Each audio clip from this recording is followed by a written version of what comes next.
कभी कभी ऐसा होता है ना, जब लगता है कि सारी दुनिया हमारे खिलाफ खड़ी है। ऐसे में सिर्फ हमारा विश्वास हमें कहां तक ले जा सकता है। आज हम एक ऐसी ही कहानी की गहराई में उतरेंगे जहां विनाश के लिए जलाई गई एक आग उम्मीद का एक खूबसूरत बगीचा बन गई। तो सवाल यही उठता है कि क्या सबसे मुश्किल हालात भी एक चमत्कार में बदल सकते हैं? क्या कोई हादसा हमारी जिंदगी का सबसे बड़ा सबक बन सकता है? बस यही सवाल हमें इब्राहिम की इस हैरान कर देने वाली कहानी की तरफ ले जाता है। तो चलिए कहानी शुरू करते हैं एक ऐसे इंसान से जिसकी सोच उस जमाने से कहीं आगे थी। इब्राहिम एक ऐसी दुनिया में थे जहां ज्यादातर लोग पत्थर की मूर्तियों में ही ईश्वर को ढूंढते थे। और बस यहीं से शुरू हुआ वो टकराव जिसने आगे चलकर इतिहास बदल दिया। अब देखिए, इब्राहिम ने सिर्फ गुस्सा नहीं दिखाया, बल्कि उन्होंने एक बहुत ही सोची समझी योजना पे काम किया। पहला काम, उन्होंने लोगों की सोच को चैलेंज किया। उनसे एक सीधा सा सवाल पूछा, ये बेजान पत्थर तुम्हारी क्या मदद कर सकते हैं भला? फिर उन्होंने उन मूर्तियों को तोड़कर एक बहुत बड़ा साहसी कदम उठाया और आखिर में सबसे बड़ी मूर्ति को वैसे ही छोड़ दिया, ताकि एक ऐसा सवाल खड़ा हो जाए जिसका किसी के पास कोई जवाब ही ना हो। और अक्सर होता यह है कि जब लॉजिक का जवाब नहीं होता तो ताकत का इस्तेमाल होता है। राजा नमरूद गुस्से से पागल हो गया। उसने तय किया कि इब्राहिम को ऐसी सजा दी जाएगी जिसे लोग सदियों तक याद रखें। और बस यहीं से ये कहानी एक बहुत ही अंधेरे मोड़ पर आ पहुंचती है। अब ये कोई मामूली सजा नहीं थी, नहीं, ये तो इब्राहिम को हमेशा के लिए मिटा देने की एक पूरी साजिश थी। एक ऐसी परीक्षा जिसकी कहानी आग से लिखी जानी थी। जरा सोच कर देखिए, एक ऐसी आग जलाई गई जो इतनी इतनी विशाल थी कि उसके ऊपर से गुजरने वाले परिंदे भी जलकर राख हो जाते थे। ये सिर्फ आग नहीं थी, ये नफरत की एक धधकती हुई दीवार थी जिसे इब्राहिम की आवाज को हमेशा के लिए खामोश करने के लिए बनाया गया था। और इसकी तैयारी भी देखिए, कोई जल्दबाजी में नहीं हुई। हफ्तों तक पूरे शहर से लकड़ियां जमा की गईं। आग की गर्मी इतनी बढ़ गई कि कोई उसके पास तक नहीं जा सकता था। और इब्राहिम को उस आग में फेंकने के लिए एक बहुत बड़ी गुलेल बनाई गई।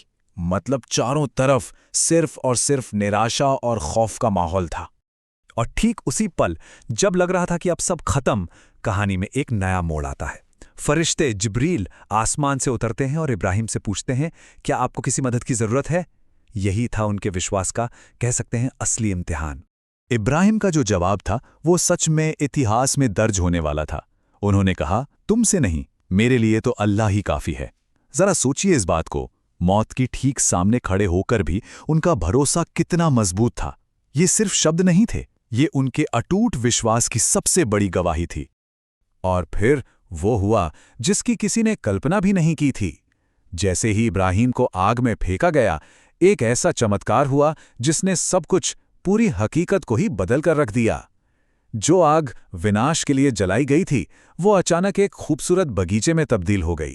ये कमाल का कॉन्ट्रास्ट है।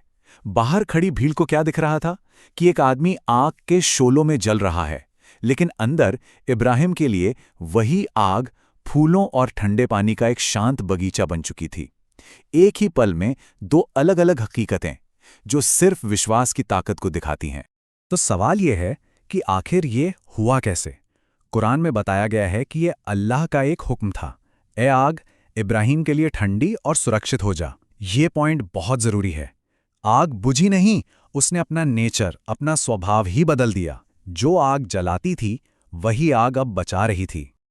और इस मिरेकल की जो सबसे कमाल की बात है ना, वो ये थी कि उस आग ने इब्राहिम के शरीर या उनके कपड़ों को जरा भी नुकसान नहीं पहुंचाया।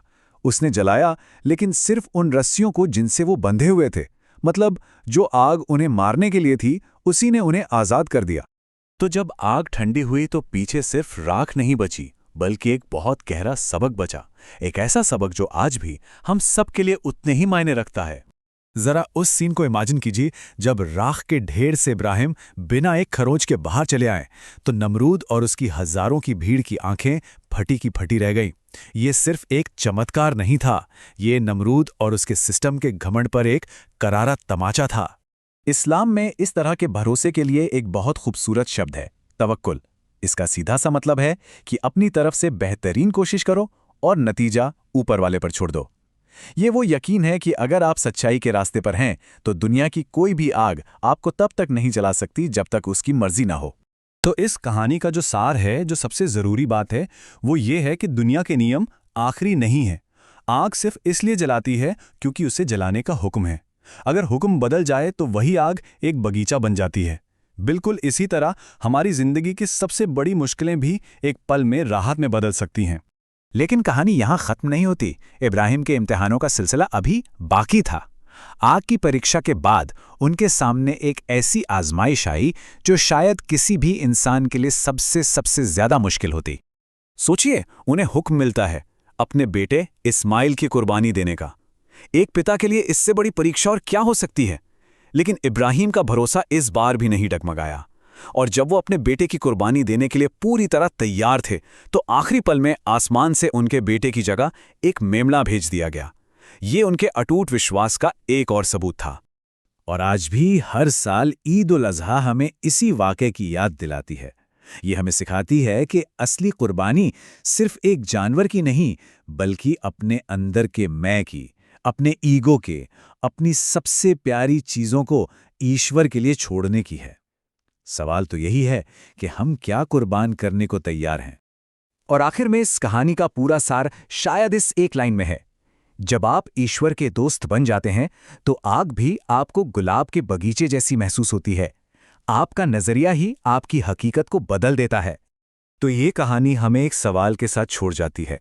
हम अपनी जिंदगी की आग को एक बगीचे में कैसे बदल सकते हैं?